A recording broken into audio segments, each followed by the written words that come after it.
Welcome back to the deep dive. Today, we have assembled what I think is one of our most comprehensive stacks of sources ever.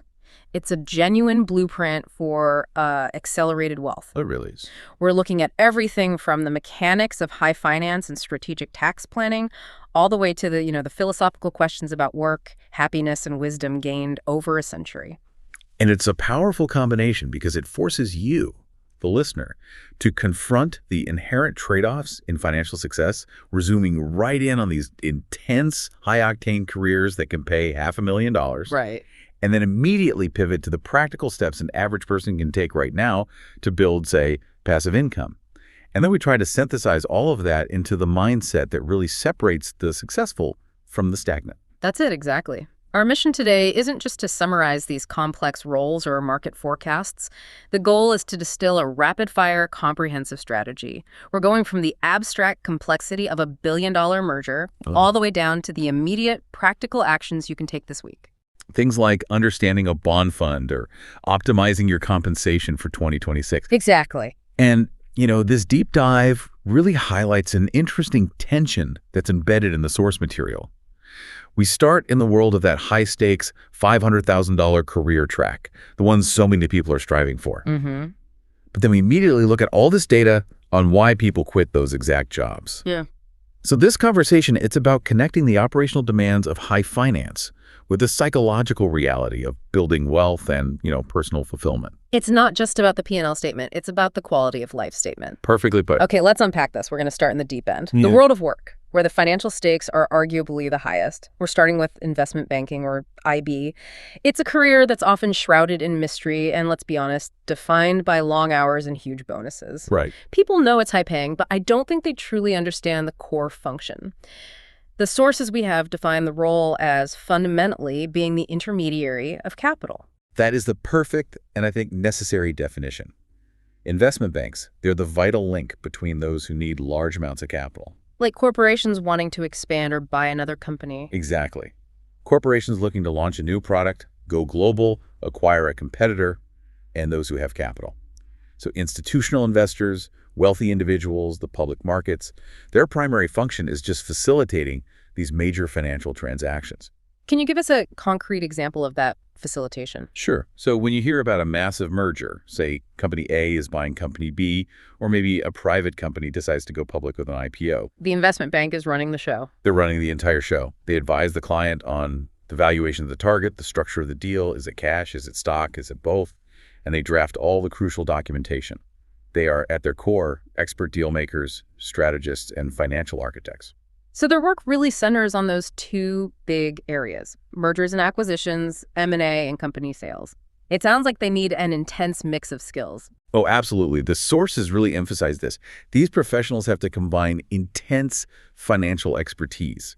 I mean, you have to be able to model incredibly complex scenarios in Excel. The technical side. Right, with deep analytical skills to assess risk and opportunity. And then on top of that, extremely sophisticated communication skills. You're advising CEOs and boards of directors. The stakes are huge. You have to present these complex, multi-billion-dollar scenarios with absolute clarity and conviction.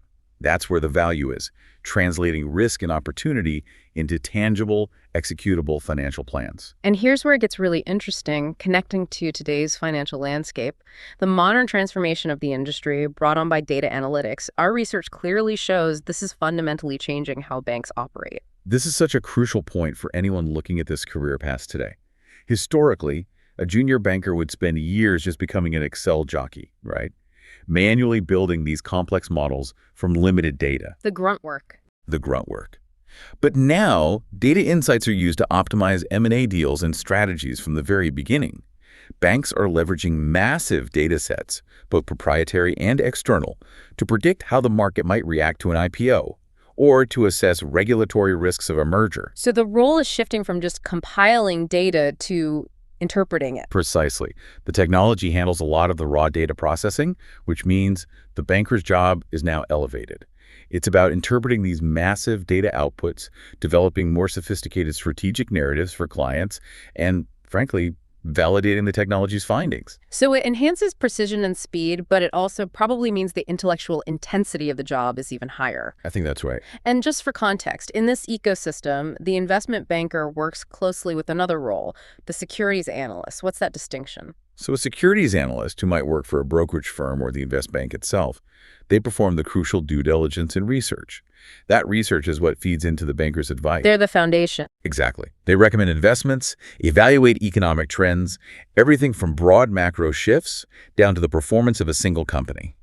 The occupational outlook for analysts really emphasizes evaluating data, creating detailed models, and providing the informed predictions that the investment banker's advice is built on. Okay, so now we move from that intense job description to kind of financial paradox.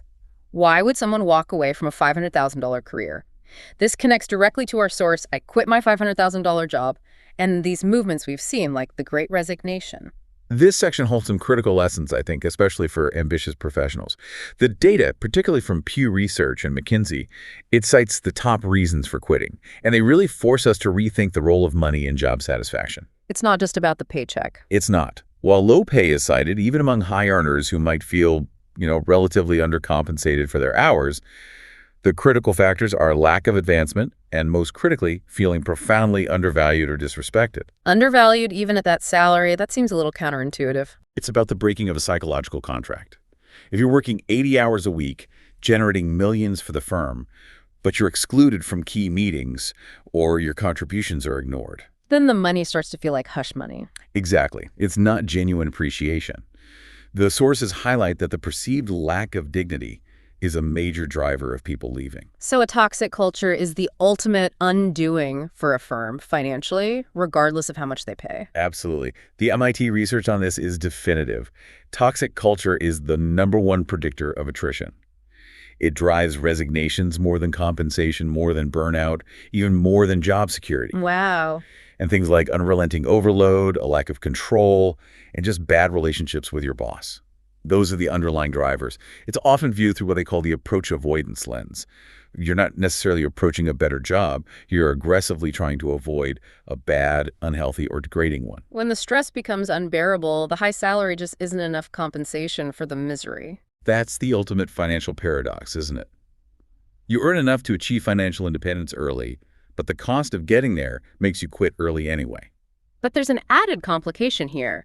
The Conference Board survey adds a layer of caution, showing that people who changed jobs since the pandemic are often less satisfied in their new roles. Right.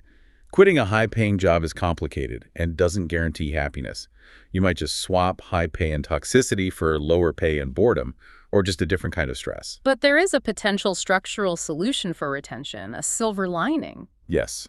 A Stanford study provided really compelling data on this. It found that implementing effective hybrid work models can reduce resignations by a massive 33%. 33%, that's huge. It is. It suggests that just restoring a measure of autonomy and flexibility helps alleviate that feeling of overload and disrespect, even in these super demanding fields. Giving people control over where and how they spend their intense working hours is a surprisingly effective retention tool, and probably a lot cheaper than another bonus. Far cheaper. So the intensity of that IB track, it leads us to a more philosophical question about the value of work itself.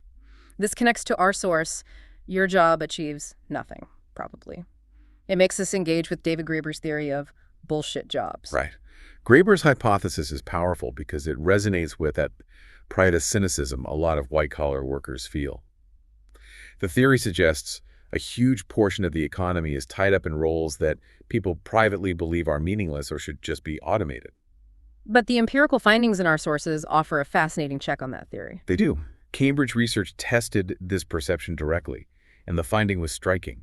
Only about 1 in 20 people, so 5%, felt they were in a completely useless job. So way fewer than the theory would suggest. Far fewer. Most people feel their job serves some function, even if it's a bit tangential. That seems like a contradiction. If so few people feel their job is useless, why is there so much dissatisfaction? Well, the overall sense of dissatisfaction can remain high, even if the job itself isn't totally redundant. The British Sociological Association confirmed the presence of pointless tasks within certain occupations, and that leads many to feel their work is meaningless. Ah, so it's the tasks, not the title. Exactly. The core issue is that many people feel their daily execution is irrelevant or just bureaucratic filler, even if the role itself is necessary for the ecosystem. The search for meaning is separate from the role's operational necessity. So whether your job achieves nothing is subjective, but the feeling that it does is a powerful driver of dissatisfaction no matter the paycheck. All right, let's shift from the job itself to the tactical tools and trades you need to build wealth from the outside. When most people talk about wealth building, they immediately jump to the exciting stuff, stocks and high growth. Right. But any diversified strategic portfolio has to have a backbone, and that backbone is often bonds. The sources treat this fixed income asset class as foundational. That's right. A bond is essentially a loan. You, the investor, are giving a loan to an entity, a government, or a corporation. In return, they promise to pay you a fixed interest payment over a set term and then give you your principal back at the end. It's crucial for capital preservation and generating consistent income, and it's typically less volatile than stocks. Exactly. So what does the long-term performance data tell us about bonds? Our sources, drawing from research by firms like S&P Global and Dimensional, they confirm that long-term bonds, on average, earn higher returns than short-term bonds. But it's not just about duration.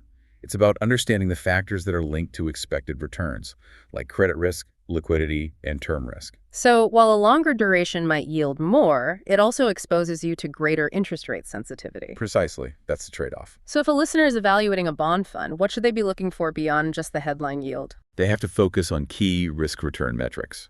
You need to look at the duration of the fund, that's its price sensitivity to interest rate changes, and the credit quality of the bonds inside it. Yeah. And a really vital topic right now is the role of ESG, environmental, social, and governance factors. How does that affect bonds? Well, the data shows that the ESG profile affects bond return volatility. High ESG ratings often correlate with stability and a lower risk of default, even if the initial yield is a little bit lower. We often debate active versus passive investing for stocks. Is that debate also happening in the bond market? It is, but with different results. Morningstar analysis shows that the success rates of active versus passive bond funds shift over time. In really efficient markets or when rates are stable, passive index funds often win out because of their lower fees. But when things get choppy. Right. When interest rates are volatile or credit markets are stressed, a good active bond manager can often capitalize on mispricing and credit research, and they can generate alpha that a passive fund just can't capture. And for anyone wanting to do their own due diligence, where can they find reliable, real-time info? FINRA provides a crucial public resource, their fixed income data platform. It offers real-time bond facts, pricing, and essential educational info.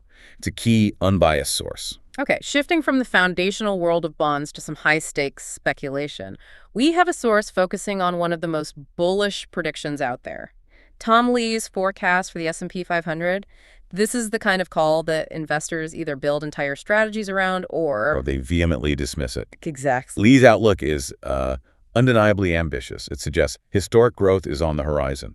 He's predicting the S&P 500 could reach 7,000 or more by mid-2025. And that's not even the big number. No. The truly dramatic figure is his prediction of 15,000 by the end of the decade. That implies a staggering 123% upside from today's levels. That is a massive claim. What's the thesis driving that extreme optimism? It can't just be blind hope. The reasoning seems to center on Fed policy normalization and corporate earnings resilience. Lee argues the market is undervalued and discounting future growth.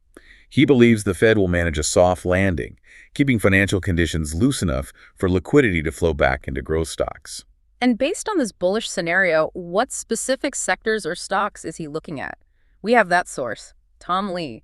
Buy these 10 stocks in 2026 and never work again. Right. The sector picks are crucial. He favors areas with high leverage to economic recovery and tech advancement. Specifically, he's very high on small caps. Why small caps? Small cap stocks are traditionally more sensitive to the domestic economy, and they're often the first to see massive gains in a prolonged bull market. He believes this group is severely oversold and due for a historic catch-up rally. But a smart investor has to consider the other side. What does the bearish counter outlook for 2025 and 2026 say? The sources present some very significant counterpoints that you can't ignore. The bearish outlook cites three major risks that could completely derail Lee's scenario. First, renewed global trade tensions leading to tariffs. Which act like a tax and slow everything down. Right. Second, persistent inflation that forces the Fed to keep rates high for longer than expected. That increases the cost of capital and makes expansion expensive. And the third risk.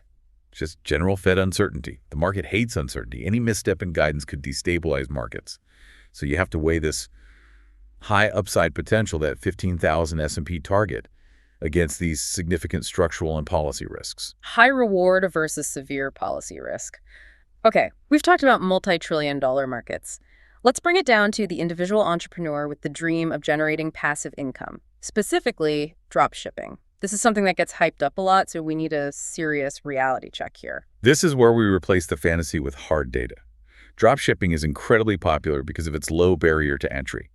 But the profitability metrics are clear and often much tighter than advertised. Sources citing data from platforms like OddOdds and Printful, they estimate average profit margins are consistently between 10 and 30%. 10 to 30% is a decent margin, but that still requires a ton of sales volume to create significant wealth. What about the success rate? How many people actually make money? The sources are pretty sobering on this. Success rates for dropshipping businesses are consistently estimated between 10 and 20%. So 80 to 90% of people who try it fail. They either break even or more likely fail within the first year. It's often due to poor product selection, sky-high advertising costs, or bad customer service. And the scaling challenge must be huge, too. Absolutely. The data really underscores how hard it is to move from a side hustle to a serious revenue stream. Only a tiny fraction, about 1.5% of dropshipping stores, ever achieve over $50,000 in monthly revenue. Wow. Only 1.5%. Right. The vast majority of successful ones are well below that. You have to be in the top 1.5% to get that transformative financial freedom from dropshipping alone. That figure puts the success in perspective. But the potential is there. And we can't ignore the market context. Despite the individual failure rate, the market is projected to reach almost $3.5 trillion by 2033. This growth is why it's seen as a democratizing force in e-commerce. It lowers the capital barrier. So the pie is getting bigger, but the competition for a slice is ferocious. Okay, a brief interlude on trading strategies.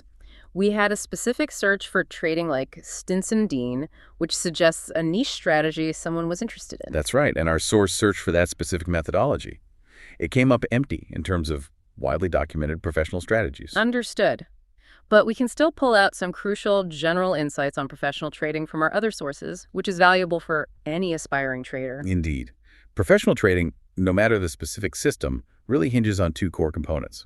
First, the essential tools, which include access to real-time data for instant decision-making.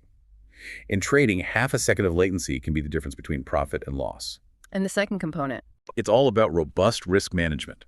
It's critical. Successful traders don't just focus on maximizing profits, they focus relentlessly on protecting their capital. So disciplined position sizing, strict stop-loss orders? All of it. And maintaining a favorable risk-to-reward ratio. The takeaway is clear. Success in trading is less about finding some secret system and far more about disciplined execution and protecting your downside. And necessary reminder, discipline precedes profit. All right, moving into foundational multi-decade decisions, let's tackle the massive question facing millions. The rent versus buy calculus. And in the current climate, with high rates and high prices, this is more complicated than ever. The current affordability gap is one of the biggest hurdles to building wealth, isn't it? It's huge. Data from Smart Asset shows that nationally, homeowners are paying, on average, $1,300 more per month in housing costs than renters. And for a starter home, the cost of just getting into the market is intimidating. It is. The NAR data confirms this. Purchasing a typical starter home costs over $1,000 more per month than renting that same home once you factor in the mortgage, taxes, and insurance. That affordability gap puts serious strain on first-time buyers. That initial cash flow drain is immense. But we have to look at the long-term perspective. Of course. When we look at a 30-year horizon, the sources project that housing expenses generally increase about 4% annually. For renters, that means your monthly payments just keep going up forever. But for owners with a fixed-rate mortgage, the main payment is stable. It's a hedge against inflation. A key factor in the long-term wealth calculation. So when does buying actually start to win the financial race? The sources offer specific scenarios. Buying starts to cost less than renting for larger properties, specifically places with 2 or more bedrooms. The premium you pay for a larger asset tends to appreciate more reliably. But a 2023 study found that long-term renting was mathematically cheaper in 46 out of 97 cities they looked at, just due to extremely high prices and rates in those markets. So it's very dependent on where you live. Highly dependent. And beyond the dollars and cents, there's a major psychological factor here, which connects to our source. Signs you're doing great financially, even if it doesn't feel like it. That's the critical piece. The Hamilton Project data noted that renters generally report greater financial anxiety compared to homeowners. So while buying might increase your monthly outlay at first, the stability and equity buildup seem to reduce overall financial worry for many people. It's a trade-off, immediate cash flow strain versus long-term psychological security. Exactly. Now for the strategic fine print of wealth management taxes. We need to look ahead to 2026. The material focuses on the very real projected IRS inflation adjustments for 2026, which are essential for planning. These adjustments are automatic and they're consequential. What are the key adjustments we need to be preparing for right now? We're looking at changes across the board due to inflation indexing. The sources detail specific 2026 adjustments, including anticipated increases to the standard deduction, tweaks to the tax brackets, and changes to capital gains thresholds. And the alternative minimum tax, the AMT. And the AMT exemption amounts. This requires active year-end planning now to maximize savings before 2026 begins. Okay, let's get into the specifics of that. We've got the source, 10 ways to maximize your tax return in 2026. Let's break down that expert checklist. Absolutely. Let's distill this down. First, develop a comprehensive tax baseline. You need to know your marginal and effective rates to forecast the impact of future income. Know your numbers. Second, optimize your compensation. High earners should look at things like deferred compensation to shift income out of high tax years. Third is probably retirement plans. Of course. Maximize your contributions to 401ks, IRAs, HSAs. For anyone in their 30s, 40s, or 50s, it's the easiest way to immediately cut your taxable income. Okay, what's fourth? Minimize your alternative minimum tax, or AMT, exposure. As the exemption amounts change in 2026, you need to be careful about timing deductions and especially exercising incentive stock options, which is a common trigger. Fifth, harvesting capital losses. A classic. If you have investments that are down, sell them strategically to offset capital gains you've realized. Sixth and seventh seem to be for business owners. Right. Leverage R&D tax credits. Many small firms qualify now. And utilize amortization options for those R&D costs, which can provide greater long-term benefits. Number 8 is maximizing small business deductions in general. Right. Track everything. Use Section 179 for equipment. Ninth, manage your charitable giving strategically. Think about donor-advised funds to front-load deductions in high-income years. And finally, number 10. Revisit the Roth versus traditional debate. For younger professionals expecting higher income later, maximizing Roth contributions now, while your tax bracket is lower, is a critical long-term play. And all of this planning has to happen well before the end of the year. The sooner the better. That tax detail is incredibly valuable. Moving to the long game, retirement planning. The overall sentiment around retirement confidence seems troubling. It is. The Retirement Confidence Survey data from EBRI and NRS shows a multi-year decline in confidence. People are feeling pressure, inflation anxiety, and just general insecurity about their post-work years. And the sources specifically target those in their 30s, 40s, and 50s. What's the critical mandate for these groups? For those in their 30s and 40s, the message is save aggressively and diversify. But the strongest advice, particularly for those in their 40s and 50s. Which connects to that source, I'm 65. If you're in your 30s, 40s, or 50s, watch this. Exactly. The advice is to stop planning around the assumption of extended work. So many people in their 50s plan to work until 68 or 70. But the data shows a significant danger here. People are forced out earlier than they expect. Right. Due to layoffs, restructuring, health issues, over-relying on a longer career is a deeply risky strategy. You need to start serious planning in your 40s, assuming an earlier retirement date than you want. But what about spending once you're actually retired? That introduces something called the retirement consumption puzzle. Conventional models often project flat or even increasing spending in early retirement. But that's not what happens. No. Qualitative studies consistently show that overall spending often decreases in retirement, sometimes significantly. You're not commuting, work expenses are gone, maybe the mortgage is paid off. You shift to less expensive leisure activities. It suggests you might need a little less saved than the doomsday projections say. And what are the key facilitators for a successful retirement, according to the research? Well, financial security is necessary, but it's not sufficient. Key factors are, yes, adequate savings, but also good physical and mental health and strong social networks, purposeful engagement. And interestingly, the use of financial advisors varies a lot. People in their 50s use them much more frequently as the stakes become immediate. Whereas younger people tend to be more self-directed. We've covered high finance, tactical tools, strategic planning. Now let's pivot to mindset. Strategy is useless without the disciplined habits to execute it. And we're drawing on a massive data set here, the National Study of Millionaires.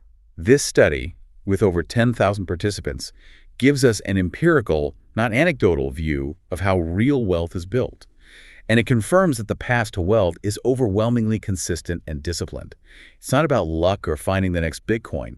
It's about building value over time. So what are the specific wealth-building strategies that keep showing up in this study, the real how-to-get-rich playbook? It details these fundamental, repeatable actions. It includes investing consistently and maximizing a 401k, often starting very early in life. Another key strategy is owning investment assets, like rental properties. There's a high correlation between wealth and real estate holdings. And avoiding debt. Crucially, avoiding consumer debt, especially high-interest credit card debt. And finally, creating real value, either through a high-income career or a business, and investing those returns wisely. And among the different paths to millionaire status, which one is identified as the easiest and most common way? The sources clearly identify the saver investor path. That's the most common and accessible way to do it. These aren't necessarily the people earning $500,000 in IB. They're people who earn good incomes, live below their means, save aggressively, and invest consistently, letting compounding do the heavy lifting for decades. It's discipline over high-stakes risk. Precisely. And we have this stark contrast to this in the source, 20 things poor people do that the rich don't. This highlights a difference not just in actions, but in core beliefs. The contrast is sharp. It focuses less on income and more on habits and psychological barriers. It contrasts the disciplined financial actions of the wealthy budgeting, saving first, focusing on assets, with habits associated with financial struggle, like overspending and impulse buys. And the belief system is often the differentiator. It is. Data shows those in financial difficulty often harbor beliefs about fate, a lack of personal responsibility, whereas the wealthy tend to believe they control their financial destiny. And we have to acknowledge the source material from Chicago Booth notes that poverty itself changes your mindset. It can lead to scarcity thinking that prioritizes immediate needs over long-term gain, creating a self-reinforcing cycle. Okay, let's talk about how people feel about their money. Our sources point to a fascinating disconnect between subjective feelings and objective financial reality. This is a major finding. Despite the fact that average financial well-being scores have been stable, consumer confidence has been consistently declining. Only 46% of Americans view their finances positively. So objectively, many people are doing better than they feel they are. That's what it suggests. Their savings might be up, their debt is manageable, but they feel anxious, maybe due to negative media or comparison culture. So how do we actually define financial health beyond just a bank balance or a credit score? A robust framework for this requires looking at both subjective and objective indicators. The subjective indicators are your feelings and worries. Do you feel secure? Could you handle an emergency? And the objective? Those are the measurable metrics. A regular, stable income, consistent savings, stable investments, and manageable debt. Good financial health is having both. Stability in your assets and freedom from constant financial worry. And the way we measure this is evolving too. Yes, that's the cutting edge. It's moving beyond surveys. Researchers are now using payment patterns as predictors of financial well-being, getting a more real-time picture of consumer stability. And this is vital because financial worries and psychological distress are deeply intertwined. Stress about money diminishes your cognitive bandwidth and your overall well-being. We started with the relentless intensity of high finance, and we're going to end with the ultimate perspective. The wisdom of centenarians, drawing from the source, 100-year-olds share their biggest mistakes. If you live a full century, what do you regret? The systematic review on life regrets is profound. It found that 90% of people experience severe regrets at some point. It's just unavoidable. But what stands out is the focus of the centenarians' regrets compared to what younger people worry about.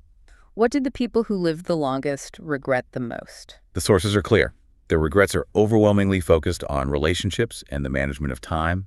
They regret not spending enough time with family, failing to maintain closeness with loved ones, and critically, making mistakes that severed relational ties. It's not about not hitting a savings goal. No. It's about choosing work over a family event or holding a grudge for too long. They regret the time they wasted being worried about things that, in the long run, just didn't matter. This connects directly back to our first section. Yeah. If you're pursuing that intense IB path, which demands all your time and often creates a toxic environment, are you just manufacturing the very regrets that those who live the longest say were their biggest mistakes? That is the core, unavoidable lesson you get when you compare these sources. The centenarians advise avoiding mistakes that sever those relational ties. They urge younger people to consistently question the value of their life choices. The pursuit of wealth, especially the accelerated kind, if it comes at the expense of presence and connection and family, it's often seen as a tragic mistake in retrospect. They prioritize the human element over the financial spreadsheet. Before we bring all these threads together, we need to set the stage for the next couple of years. What's the consensus economic outlook for 2026? The overall forecast suggests a period of steady global growth, led primarily by a resilient U.S. economy. The consensus U.S. GDP growth projection for 2026 is around 2.2%. Oxford Economics suggests the U.S. will likely navigate 2026 without a deep recession, a return to more normalized moderate expansion.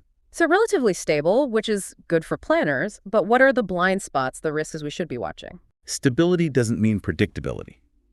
The sources highlight two key risks. First, the potential for slower global growth than anticipated, which would drag down U.S. exports. Second, and this is crucial, the potential for inflation to surprise on the upside in 2026. And if that happens? If inflation reaccelerates, the Fed would be forced back into a hawkish stance, which could destabilize asset markets and increase borrowing costs for everyone. So manage risk with an expectation of moderate growth, but keep inflation risk firmly in sight. That's the prudent path. This has been a necessary deep dive. We've pulled from the demanding world of investment banking through strategic tax planning and right into the ultimate question of life satisfaction. And the synthesis is clear. Financial acceleration is possible, but it requires a blend of intense tactical execution and profound self-awareness about your life's priorities. Absolutely. The sources reveal that financial success relies not just on pure market strategy, like Tom Lee's aggressive outlook or the mechanics of dropshipping, but on strategic maneuvers like maximizing your tax deductions and a deep understanding of why you're pursuing wealth in the first place. You can be objectively wealthy but subjectively unhappy. The financial health data shows that. It does. That's the vital connection. The job satisfaction data shows people quit the highest paying jobs for dignity and respect, and the centenarians regret losing closeness. The pursuit of money without purpose is a proven recipe for dissatisfaction and regret. The ultimate insight is that the purpose and the meaning you get from your work and your relationships, that often outweighs the raw dollar figure. You can get a high salary, but if it comes with a toxic culture and relentless hours, the data says you'll probably leave. And if that relentless pursuit consumes your relationships, The centenarians guarantee you will regret it decades later. So we'll leave you with one final provocative thought based on this entire deep dive.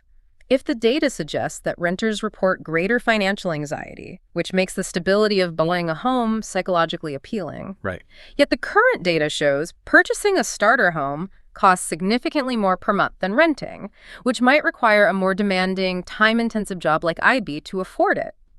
How should you balance that immediate financial strain of buying against the risk of spending too much time at that demanding, high-stress job, ultimately jeopardizing the very relationships that the centenarians say matter most? It's the tension between achieving present financial security and risking future relational regret. The critical life decision isn't purely economic. It's a careful calculus. You're balancing cash flow, psychological well-being, and the limited, unrecoverable resource of time spent with loved ones. Something to mull over as you build your own accelerated path to wealth and wisdom. Thank you for diving deep with us. We'll see you next time.